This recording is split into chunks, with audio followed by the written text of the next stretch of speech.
Hello again, Scribe. Thank you for joining me again. You're welcome, Patty. Lovely to be here again. So, last time we talked about the influence of 50 Shades and how the community changed and the risks. So, today I would like to talk to you about how to start as a new girl who wants to enter the world. Okay, that's a good subject. It's an important step if somebody really has the desires. And I think I mentioned last time about munches. Yes. And how they can be a safe environment. And while we talk about that, I'll go over some of the reasons why you need a safe environment and some of the pitfalls of internet encounters with people that you don't know, you know nothing about. You're only going on the image that they portray, the things that they say. And some of the warning signs for those ladies out there that are exploring their sexuality through internet encounters, and how a munch can be a far better place to do it. So first of all, let's talk about the dangers, the warning signs, things to look for. In my experience, and from what girls have told me, what ladies have told me from their encounters, there are certain things that you should watch for straight away. First of all is the type of contact that has been made, the approach that has been made. If it is overtly sexual to start with, their whole conversation in introducing themselves is sexual. Can you give me an example? Well, you get sent a picture of his cock. Oh, okay. And, you know, it's come and suck master's cock. You know, kneel in front of sir and show him how you can please him. And that is an introduction. It happens. I know it happens. People may laugh and they may think, no way. But I've seen those conversations. People have copied and pasted me approaches. And you think, for goodness sake. But that is an example. It's an extreme one, but it happens. They may be covertly sexual, as in their initial approach is, you know, what kinks are you into? What do you like? Do you do anal? All those type of things. Their initial, it is sexually oriented rather than being a conversation. So that's a huge, huge red flag. Straight away, ladies think, whoa, where's this man going? Secondly, his mode of contact. Does he avoid you at certain times of the day? Would that actually, if you sat down and looked at it, could that mean that he's talking to you from work and he can't talk to you from home because he has a partner? Okay. He has somebody in the background that he doesn't want you to know about, and he's looking for a conquest that he can meet during the day. So another thing, look at the times that the person is available to you. If they explain and they can actually back it up with a perfectly good reason, then yes, okay. You know, but that is part of the conversational process you should go through. You should be talking, not arranging a meet straight away. If that is an approach, as in, you know, I don't like to waste time, I want to see if you are worthy of serving me, let's arrange to meet. And all this is within the first couple of days. Warning flags, ladies, you know, cross your legs, take a back seat, forget about that one, move, you know, think about something else. Because don't get carried away, don't start getting the twitches thinking, this is exciting. You're asking for trouble. So make it a conversation. If they're not willing to enter into a conversation, flags, warning flags. Why doesn't he want to reveal things about himself? Yes, we're all cautious. Yes, we release information in a controlled manner. A dominance certainly will. And this is from somebody that has a pretty faceless profile on Twitter. But those close to me know who I am. They know what I look like. I attend events. I go to public functions. People can see me if they want to. Just on Twitter, it's a faceless figure. It's because it suits the profile. If they have exactly the same, you will expect to see them. If they send you pictures, look at them. Look at them closely. Look at what's in the background. Look at the properties. If you can get into there, look at the properties. See when this thing was created. See when the file was created. Everybody can do this. And if it was created immediately, then the pretty good chance is it's a reasonably recent photo. But look at what they're wearing. Look in the background. Is it a room picture? What's around them in the room? Is it an outdoors picture? So it was taken by somebody else. Who taken it? What was the circumstances of the picture being taken? Ask about it. There are systems available to people online where you can copy and paste. You can put a photograph on there, and things like Google and that, they will search. And they can find photographs. They can find pictures. So if they've been taken from somewhere else, if they are not the person that they are showing you, there's a pretty good chance that they pulled it off a website. It could be Facebook, they pinched somebody's pictures, could be anywhere. These things can be found. Take your time to find out that the person that you're looking at, the picture that you're looking at, is who they say they are. If in doubt, flags again, warning signs.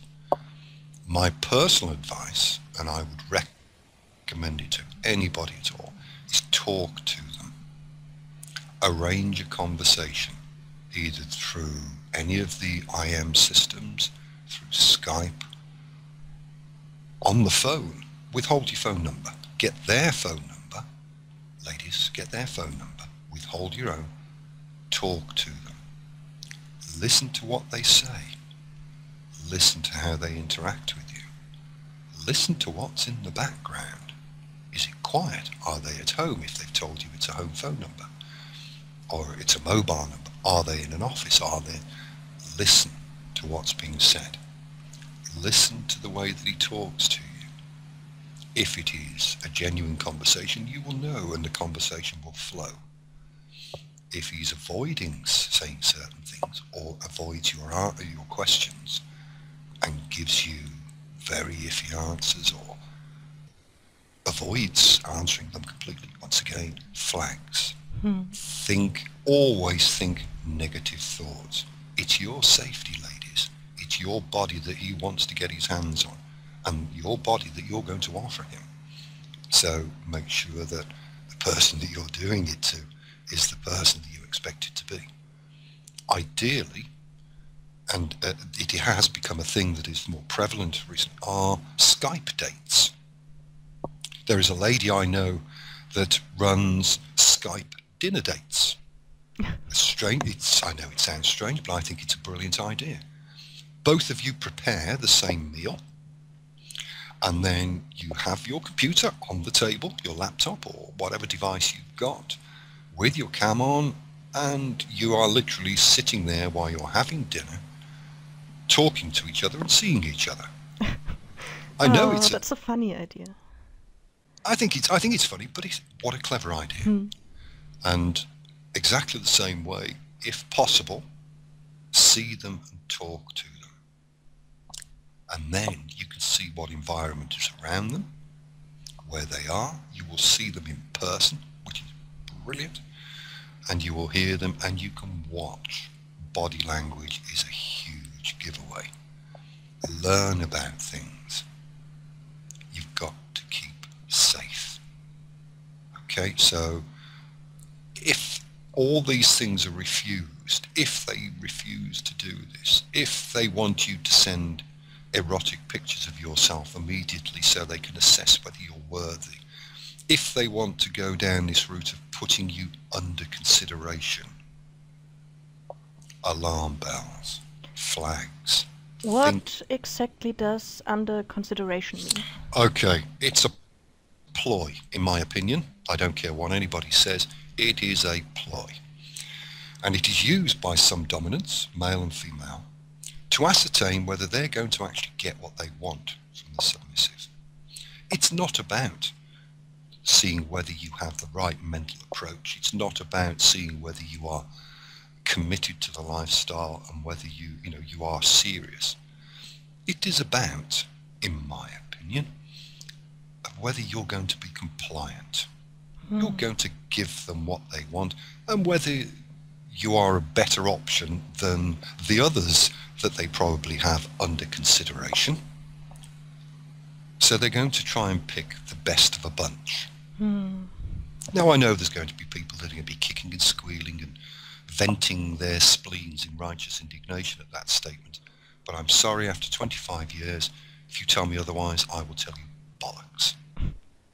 Because it's, excuse the expression passing, I have never once come across a girl who has been put under consideration that has not been asked to do things that are over and above the course of a normal conversation, purely so to feed the desires of that dom, to see whether she's worthy. It happens. So it's just to put pressure on the girls. Yes, it is. It's feeding on their desire to serve, to be a submissive, to belong to somebody, to eventually, hopefully, wear somebody's collar. So it puts them on notice. It also is a clever scheme to take them off the market, because if they're a particularly attractive girl and they've had lots of approaches from dominants, putting them under consideration keeps those other dominants away, because the girl will turn around and say, no, I'm actually talking with Lord High and Mighty Sir Master Dom, and I can't talk to you because he's told me not to. So it's like I call dibs. Yes, exactly. Okay. It's like licking your finger, pressing it to their forehead and saying, you're it. I've got you for now, and you can't talk to anybody else until I've decided whether you're going to give me what I want. If you don't, then you're no longer under consideration, and I will accuse you of not being a submissive, which is the usual ploy. Oh, you're obviously not a true submissive because you won't do exactly what I say. You won't kneel when I ask you to kneel. You won't give me a blowjob just because I've asked for one, even though I don't own you. But a true submissive would. So if you're not prepared to do that, then I don't want to know. You're not worthy. It's pressure. It's pressure, and it's crap. Ladies, don't fall for it. So all those things you need to be aware of. The phone calls, the conversations, the pictures that you are sent. See these people. Talk to these people. Get to know these people. Take your time. It is not quick fix, kinky sex. If you are looking at a true DS relationship, a dominant submissive relationship, it is far deeper than quick fix, kinky sex. If you want to be cuffed to the bed and fucked, then please go ahead and do it. It's fun, it's kinky, you can have a real giggle, but don't expect any more, and don't be surprised if you don't see them again. So bear that in mind. Going back to why I mentioned munches, it's a safe environment, ladies. Let me give you an example. There is a site out there called FetLife. You can find it, Google it. It's a friendly place. It is run by kinksters for kinksters. Now, don't be alarmed that it may seem elitist, that it may seem a little cliquey because everybody knows everybody and they're all in little groups. No. Forget all that. Look upon it as like your directory into your fantasies. It is the place to find a way for you to fulfill your desires and experience what it is that you want to experience, and do it in a safe way. When you go into these places, FetLife for example, you can put in your town. So you live in, I don't know, Oshkosh, Alabama, and you type it in. And I don't know whether Oshkosh is in Alabama, so please forgive me, everybody who lives in Oshkosh. I have no idea. You type it in, and it will come up with a list of like-minded souls that are in that area. You can then look at their profiles, see what is on there, and you doubtless will find somebody who is very similar to you, same age, same sort of background, they seem to have the same intelligence levels, and their list of desires is very similar to you.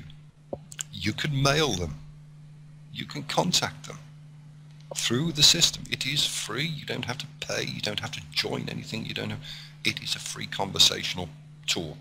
You can send them a mail and go, "Hi, this is me. I'm brand spanking new. I'm squeaky. I know nothing about these things. Please help. How do I go about discovering this world?" And you will also see that any local events, these munches, actually gatherings of like-minded individuals in a completely vanilla environment, normally in a bar or a coffee house or somewhere like that. There's no kink involved. It's just people meeting to get to know each other. They happen all the time. Most So places. normal clothes, street clothes, whatever you want. If you want to wear a sack, go and wear a sack. But however, be advised that the place you're visiting may have a dress code. They may not let you in wearing a sack. But other than some that, good advice here. but other than that, street clothes, do what you've got to, just wear what you would normally wear. Go and have a coffee and talk to people. If you've actually spoken to somebody in the area beforehand, get to know them, have a conversation, make a phone call, talk to them. It's another woman. What are you going to be worried about? She's in the same boat that you are, only she's a few steps further along because she's actually put herself there. Learn from these people. Talk to them. They will tell you. If you ask questions, people will answer them. Certainly within the lifestyle, people try and be open as they can be when discussing anything slightly kinky. So ask the questions. Get yourself an invite to the munch. They will be pleased to see you. They really will be pleased to see you. They would, the more the merrier. And so go along, have a cup of coffee, talk to people, see that they're normal. They haven't got three heads. They don't all walk around looking like something out of a Saw movie with chains dripping from their belts and various flavour of flogger hanging over their shoulders. There is none of that. They're just people. And you sit and have a coffee and have a chat. And it's brilliant. A lot of local groups will have events. This time of year, lots of them will be having Halloween do's where you just dress up in some kinky, scary outfit and go and have a ball. There's not necessarily anything naughty going on because a lot of these munches are held in vanilla environments. They're, like I said, back room in a bar or a pub or a restaurant or somewhere like that, a local meeting place. So, but it's still got that edge, it's still got that element because you know that they're all like-minded individuals. You've all got the same shadows and darkness floating around in your minds that you want to explore, but you're doing it in a safe environment. It also, ladies, gives you an opportunity to have a look at the local man life that is out there calling themselves dominant, and you can judge for yourselves because you can have a conversation in a completely innocent environment and you can see them, you can weigh them up, you can look at them, you can see how they interact with the others, talk to the other women. How well do you know him? Oh, he's been around for years. What's he like? Oh, he's a really nice guy. Brilliant, that's a good start. If they roll their eyes and tut and say, keep your hands on your ass or, don't let him anywhere near your boobs, then there's a pretty good chance that he might be well worth avoiding. And he's only tolerated because he's local. Or he may be the one hosting the event. So, these things you've got to take in mind. But it's a safe and sane environment. It also is a consensual environment. Everybody is there for the same reason. It is a social. There is no pressure. There is no expectation. You are who you are. You can be who you are. And nobody expects anything else. It is the safe way to do it, ladies. Take your time. Forget your internet encounters. Put them down to a little bit, that's an evening's entertainment that might make you twitch for a while. But don't take it seriously unless you go through the steps to ensure that the person you're talking to is who they say they are and they do exactly what they say. It's the old adage, are they what it says on the tin? If they are, then you're fine. If they're not, flags go up, warning bells, alarms, politely say goodbye. Okay? Okay. So we skipped the 20-minute mark again. Oh, right, cool. And again, this was, I think, a good way to end. Okay, it's been enjoyable. I hope people take on board some of the things that I said. Yes, I think it was really good advice. Good, thank you, Patty. You're welcome. It's what I'm here for. And if anybody has any comments, then please feel free to share them. If there are topics that they would like us to discuss, then fire away, people. You may not like what it is that I've got to say, but I will tell you as truthfully as I can, and they will be my opinions as I see them. Some are going to differ. Obviously, people will disagree with me. That's great. I'll be the first to put my hands up and say, okay, I can see your point of view. I need to modify mine. But for now, you'll get what you ask for. Yeah, we will see how the comment section will evolve. Yes. Yes, we will. Can't wait. It's going to be fun then. Oh, yes. Yes, it is. Are we still recording, or Yes. we We are still recording. Are we? Oh, good. So I've still got to mind my language. Yes. A tiny bit. Okay. Well, don't forget to line up some nice topics for next time, Patty, and then I will. we should see what we get. If we, if we get some decent suggestions, then let's run with it. Otherwise, we'll find something else that hopefully will help people stay safe out there. Yes. Good. See you next time. Look forward to it, Patty. Bye-bye for now. Bye. Bye-bye.